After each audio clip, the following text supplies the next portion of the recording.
A dangerous game. Warren Flannery's vengeance. For years, I've lived by instinct, anticipating threats, forecasting danger long before it could strike. Yet, I utterly failed to recognize the most lethal peril brewing within my own home. When my wife Melanie presented me with those divorce papers, a smug smile plastered across her face, she believed she'd won. She was utterly oblivious that I had already unraveled her insidious plot, a grand escape to Paris financed by my money, with her lover by her side. Her perfectly orchestrated betrayal was about to spectacularly unravel. My name is Warren Flannery. I am 45 years old, and for 2 decades my life has been dedicated to shielding high-profile individuals from threats they never even perceived. Ironic, isn't it? I could detect a potential assassination attempt from a mile away, yet I remained blind to the treachery festering in my own marriage, the harbingers of the storm. Boston's autumn chill was just settling in when everything began to crumble. The leaves were turning, and it seemed so was my wife. Melanie had carved out a formidable reputation as one of the city's premier event planners. Galas, charity auctions, political fundraisers. She conducted them with a sniper's precision. I was proud of her success, even if it meant late nights and occupied weekends. That's marriage, right? Supporting each other's dreams. The first discordant note sounded during Senator Harrison's re-election fundraiser. I was on security detail, Melanie orchestrating the event, a familiar routine we'd executed dozens of times. But that night I noticed something disquieting in her interactions with Philip Blackwood, the senator's new financial director. Too much laughter, too many touches that lingered a second too long. Professional courtesy doesn't involve brushing imaginary lint off someone's lapel or whispering secrets into their ear. Great event tonight, I remarked on the drive home, city lights reflecting in the windshield as we crossed the Charles River. You and Blackwood seemed to hit it off. Melanie's fingers tightened on her phone. Who? Oh, Philip, just networking. He handles the big donors. Must be some special networking, I mused. I haven't seen you laugh at my jokes like that in years. She rolled her eyes. Don't start, Warren. It's called being sociable. It's literally my job. I retreated. 15 years of marriage had taught me which battles to pick. Besides, I trusted her. That was my first mistake. Over the next few weeks, Melanie's schedule suddenly became packed with client meetings and venue walkthroughs, always last minute, always running late. Her phone became an extension of her hand, the screen perpetually angled away from me. Passwords appeared on devices that had never been locked before. I'm not ashamed to admit I ignored these signs, continually rationalizing that she was simply busy, stressed over upcoming events. When you've built a life with someone, the last thing you want to believe is that they are dismantling it behind your back. A doomed Christmas. Then came that damnable Christmas party at the governor's mansion. That's when everything shifted, when suspicion solidified into certainty. But I'm getting ahead of myself. Some storms gather slowly, building strength before they strike. This one had been brewing longer than I realized, and I was standing directly in its path. The governor's Christmas party was always a high-security affair. State officials, business magnates, and enough political power to run a small country, all mingling over champagne and festive canapes.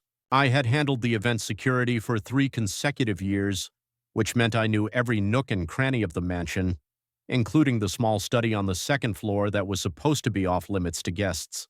I was conducting my routine sweep when I heard voices from behind the heavy oak door of the study. Strained whispers, a woman's laugh. My instincts flared. Unauthorized guests in restricted areas, precisely what I was paid to prevent. I opened the door without knocking. Security privilege.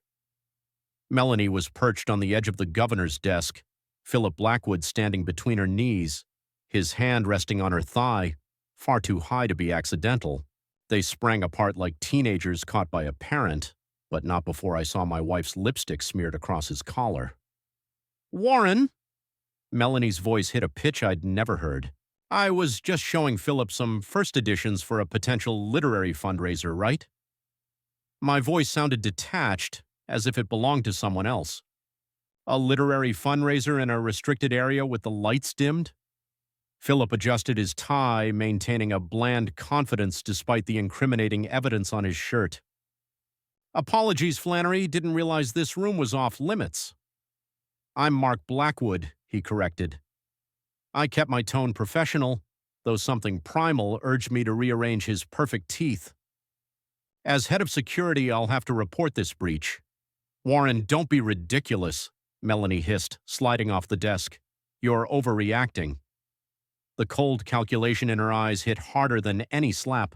This wasn't embarrassment or guilt. It was annoyance at being interrupted. I need to finish my rounds, I said, stepping back to let them pass. We'll discuss this at home. But we never did. Melanie fabricated a catering emergency, leaving early with Philip to sort it out. I stayed until the end of my shift, 2 o'clock in the morning, then drove home to an empty house. I stayed up, nursing a bourbon, replaying the scene in my mind again and again.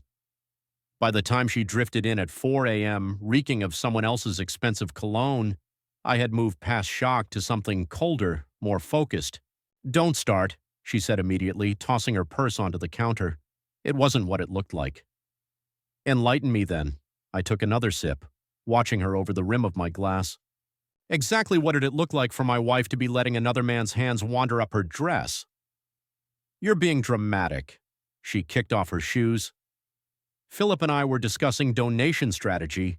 Yes, we flirt. It's networking. Nothing happened. Melanie, I set the glass down. I've spent my entire career studying people, identifying lies, assessing threats. Don't insult my intelligence. Her expression hardened. Fine. Believe what you want. I'm going to bed. She walked off, leaving me alone with my bourbon and the chilling realization that my marriage was in far greater peril than I'd allowed myself to admit. The warning signs had escalated into a full-blown alarm. The question was, what was I going to do about it? The quiet investigation. In my line of work, suspicion isn't enough. You need proof. After that night at the governor's mansion, I knew what I was dealing with. But confronting Melanie had led only to denials. For a month, I considered my options, maintaining a facade of normalcy. Some might call it cowardice. I called it strategic patience. February brought a blizzard that paralyzed much of Boston. Melanie was stranded at a client meeting, unable to get home, or so she claimed. I seized the opportunity to do what I should have done weeks earlier. I started with her laptop. 15 years of marriage offered certain advantages, like knowing her password patterns. She always used variations of her childhood dog's name combined with significant dates. Third try, bingo. Her email was organized with her typical precision. Work folders, personal correspondence, all neatly labeled. Nothing immediately incriminating until I found a folder marked PM Events, hidden inside another folder for tax reports. PM, Philip Markham. The emails made me physically sick. Explicit messages, planned trysts disguised as business meetings, hotel reservation confirmations. The earliest dated 8 months ago. I photographed everything, then moved to her iPad. The messaging app revealed an entire second conversation hidden in the archive section. More of the same, including plans for an upcoming weekend in New York, a business conference that apparently involved only one hotel room. The final blow came from her planner. Melanie was old-fashioned about scheduling, keeping a leather-bound calendar despite having everything digitized. Tucked behind a desk drawer was this year's version with certain dates marked only by a discrete P and a heart. These dates aligned perfectly with her late nights and client emergencies. I didn't feel the expected rage, only a cold, clarifying certainty. I returned everything exactly as I'd found it, then retreated to my home office to plan my next move. Sun Tzu said, "Every battle is won before it is fought." This was one battle I intended to win. By the time Melanie returned the next day, looking suspiciously refreshed for someone who'd supposedly slept at her office during a blizzard, I had already mapped out every step of what was to come. "Rough night?" I asked casually over coffee.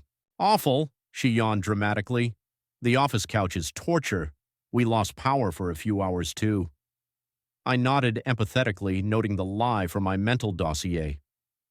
"That New York conference next weekend, right? The one you mentioned." Her eyes flickered with a momentary panic before she composed herself. Yes, important clients flying in from Europe. Probably 3 days, maybe 4. Need a ride to the airport? No, a taxi's easier with all my materials. I smiled. Whatever's convenient for you. That afternoon, I called Courtney, Melanie's younger sister. We'd always gotten along well, and I suspected she might know more than she let on. Uncle Warren, my niece Zoe, answered instead. Are you coming to my concert this weekend? Mom says Aunt Melanie can't because she's going to New York. In the background, I heard Courtney's panicked whisper, Zoe, who are you talking to? I had my confirmation. I just needed to finalize my plan. The midnight conspiracy. I had always respected Melanie's friendships, never interfering or prying. That changed the night before her New York conference, when her assistant Jessica called me. It was almost midnight when my phone rang. Jessica had never called me directly before, much less at such a late hour. Warren, I'm so sorry to bother you, she began, her voice tight with strain. I wouldn't call unless it was important. What's going on, Jessica? I sat up in bed, instantly alert. It's about Melanie and She took a deep breath. You need to know something. Philip Blackwood isn't just taking her to New York. They're planning to leave the country afterward. Paris.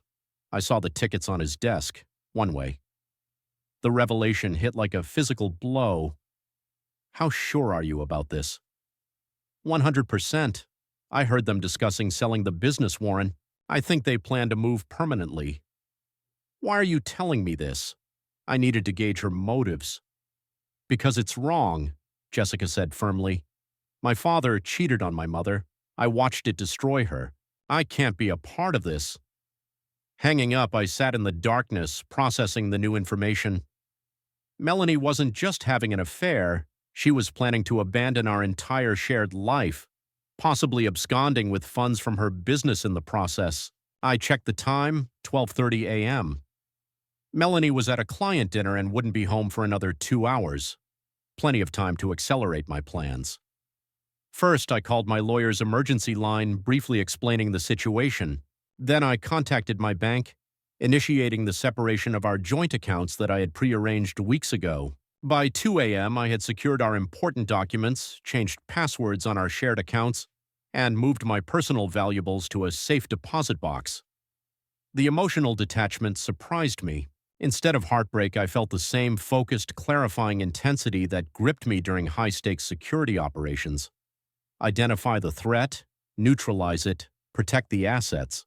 When Melanie finally arrived home at 3 a.m., smelling of expensive cologne that wasn't mine, I feigned sleep.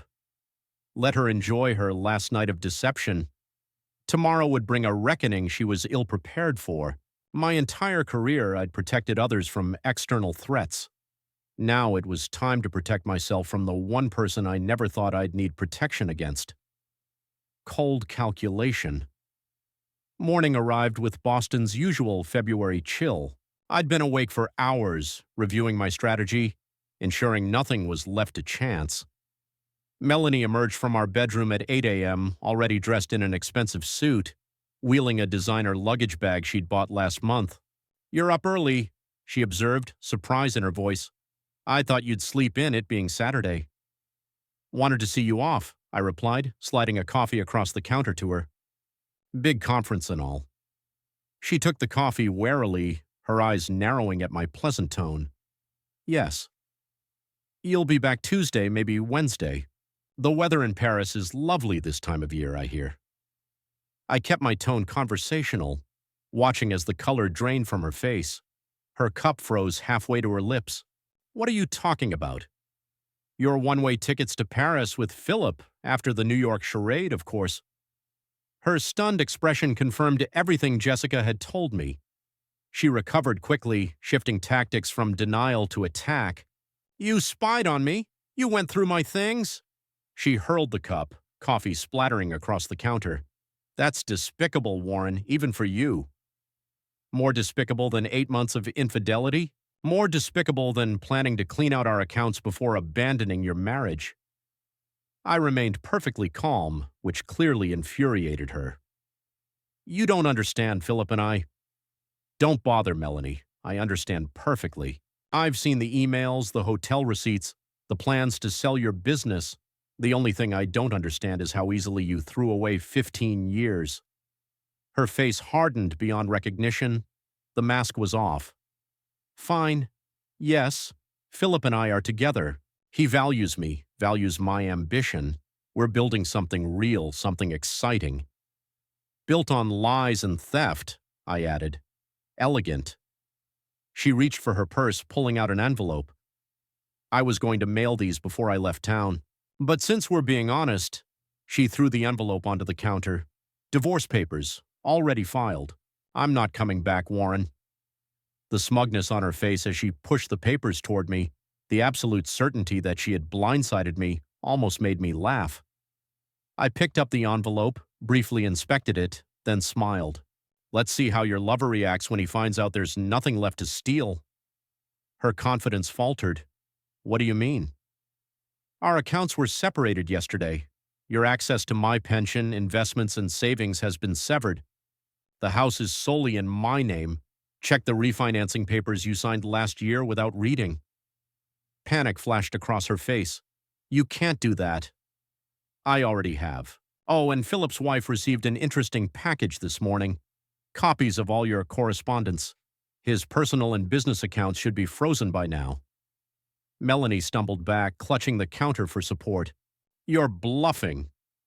I pulled out my phone, showing her the confirming emails from my lawyer. I've protected high-value targets for 2 decades.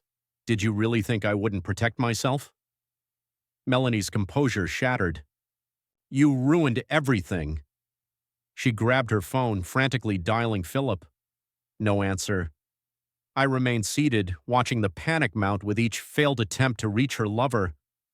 What have you done? She demanded hysterically, her voice rising. Nothing illegal, just ensured all interested parties had all the facts. I took a sip of coffee. Your boyfriend's wife, his business partners, the IRS fraud department. Everyone deserves to know who they're dealing with.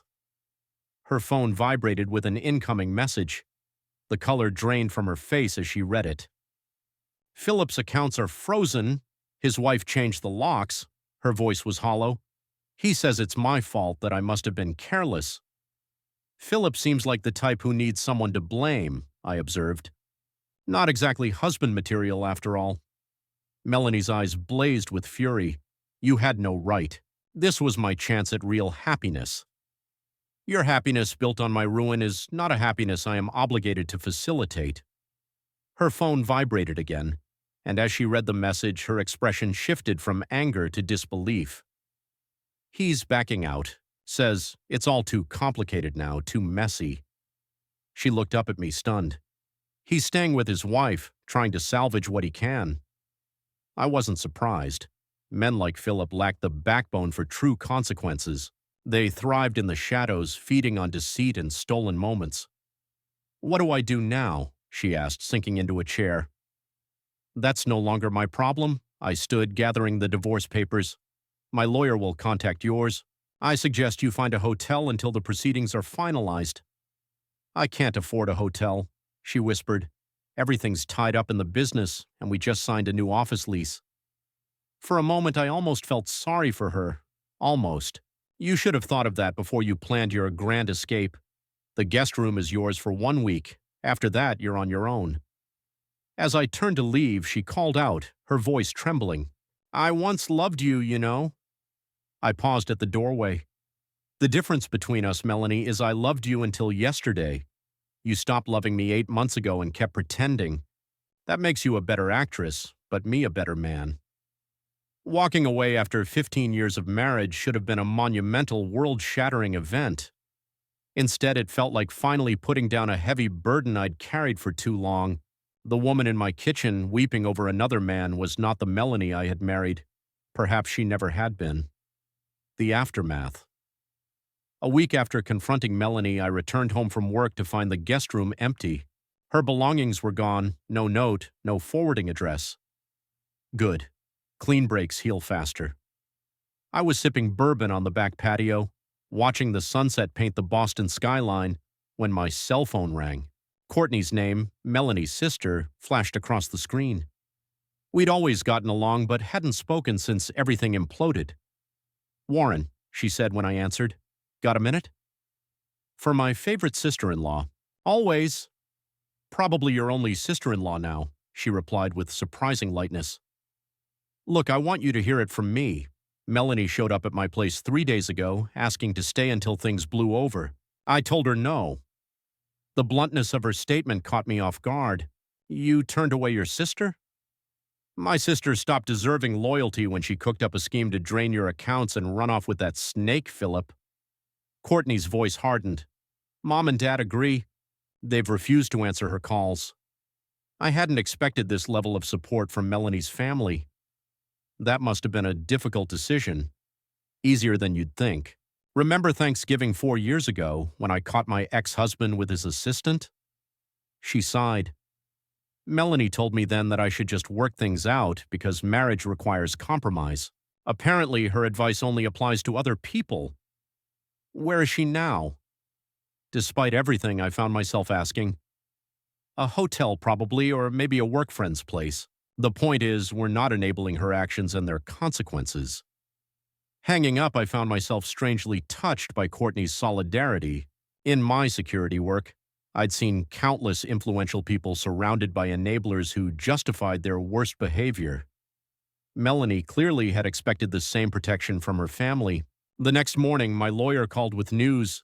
Melanie's attorney had requested an emergency hearing to challenge the financial separation. The judge had dismissed it. Everything remains frozen until the divorce is finalized and her claims to the house are denied. The refinancing was perfectly legal. She signed, knowing it, even if she didn't read the fine print. Unless she can prove coercion, which she can't, the property remains solely in your name. A weight lifted from my shoulders. The legal safeguards I'd quietly put in place years ago, safeguards Melanie had scoffed at as paranoia, had held firm. Later that afternoon, as I was reviewing security protocols for an upcoming diplomatic visit, my front desk buzzed. "Mr. Flannery, a Jessica Taylor is here to see you. Says it's urgent." I recognized the name immediately. Melanie's assistant, the one who had warned me about the Paris plan. She sat opposite me, a visible tremor in her hands. "I was fired yesterday. Melanie accused me of betrayal." "Did she offer any specifics?" I pressed, my voice a low rumble. Jessica shook her head, a ghost of a smile playing on her lips. "She didn't need to. She knew I was the only one who saw the tickets to Paris." She straightened her shoulders, a defiant glint in her eyes. "I don't regret telling you. What they were planning was wrong." "I value what you did," I said, the sincerity in my voice unmistakable. "How can I help you?" "I need a job. I have recommendations, experience with complex logistics, client management skills." I raised a hand, stopping her. "As a matter of fact, my team needs an administrative coordinator, someone meticulous with details who can handle confidential information with discretion." Her eyes widened, disbelief warring with hope. "Are you serious?" "Entirely. You demonstrated integrity when it would have been easier to look away. That's precisely the kind of person I need on my team." As she left, employment documents clutched in her hand, I reflected on how crises unveil the true nature of people. Melanie had shown hers, but so had Courtney, Jessica, and others who chose honesty over convenience. 6 weeks after Melanie's departure, life found a new rhythm. Work kept me perpetually engaged with high-stakes diplomatic events. Home was quieter but more peaceful. I threw myself into renovating the kitchen, a project Melanie had delayed for years, despite our ample savings. I was selecting cabinet hardware when the phone rang.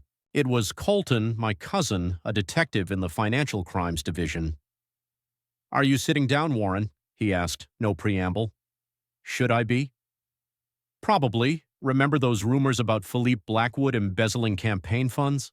Turns out they weren't rumors." I set down the catalog. "Go on." "His accounts were audited after your evidence package triggered investigations.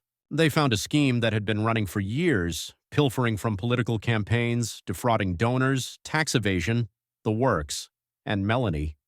It's unclear if she knew the full extent, but she definitely benefited. Those weekend trips, the expensive restaurants, the designer clothes, all paid for with misappropriated funds. I processed this in silence.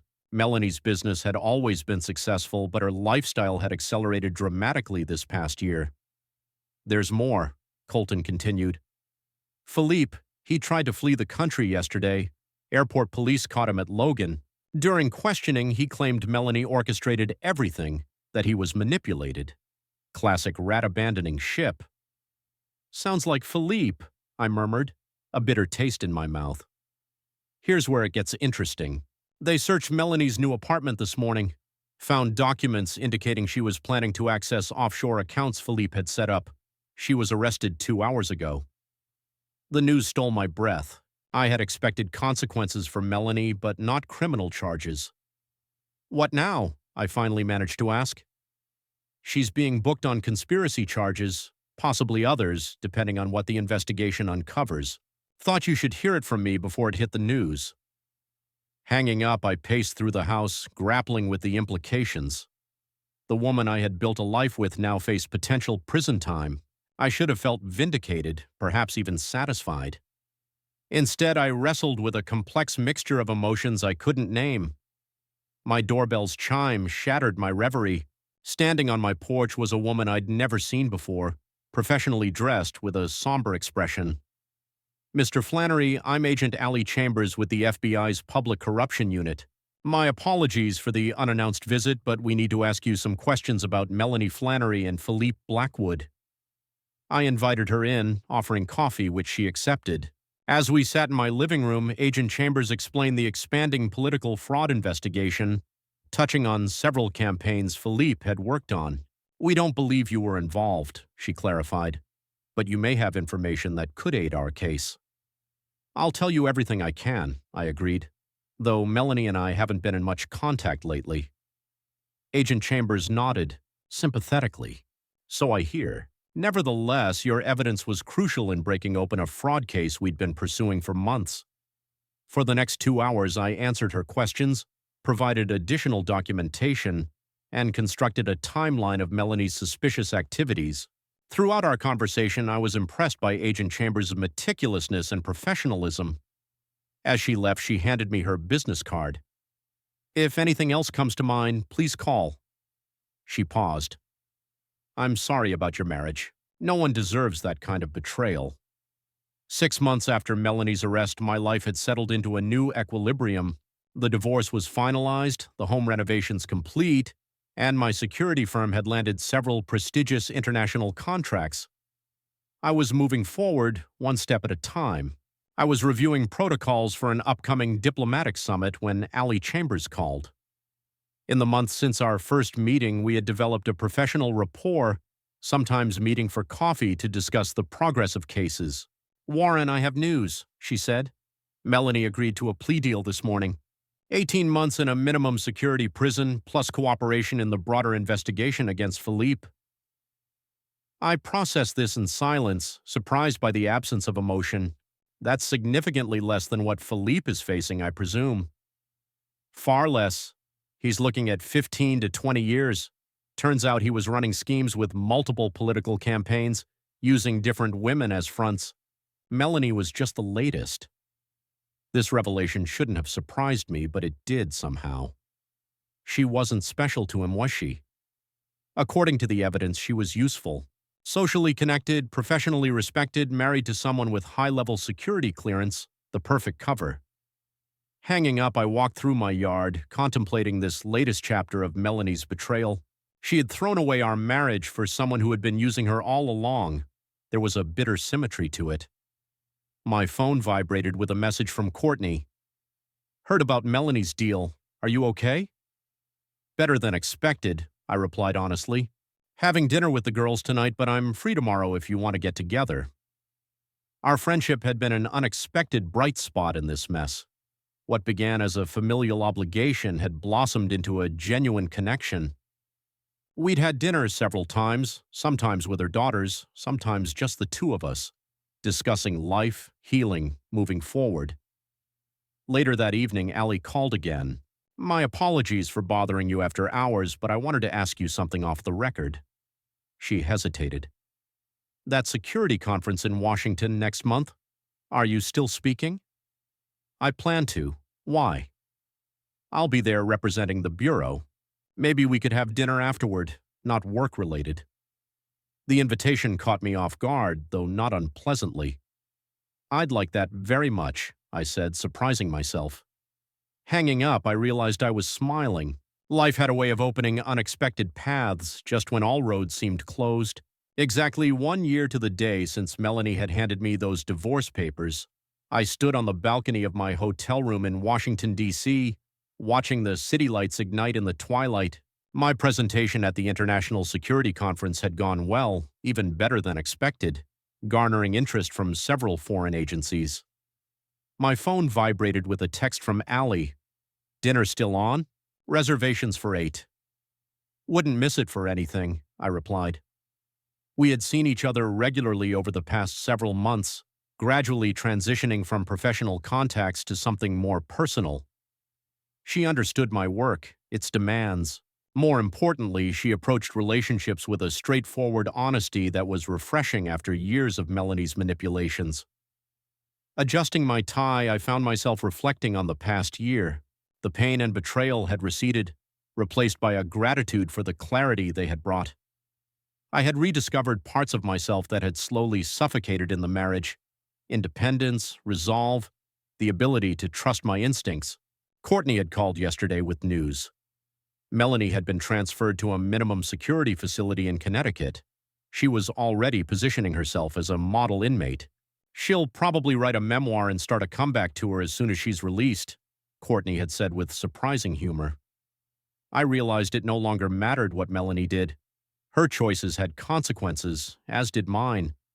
We were both living with them, though my consequences involved dinner with a smart, honest woman who saw me clearly and loved what she saw. Downstairs in the hotel lobby, Allie waited, elegant in a simple black dress. Her face lit up when she spotted me.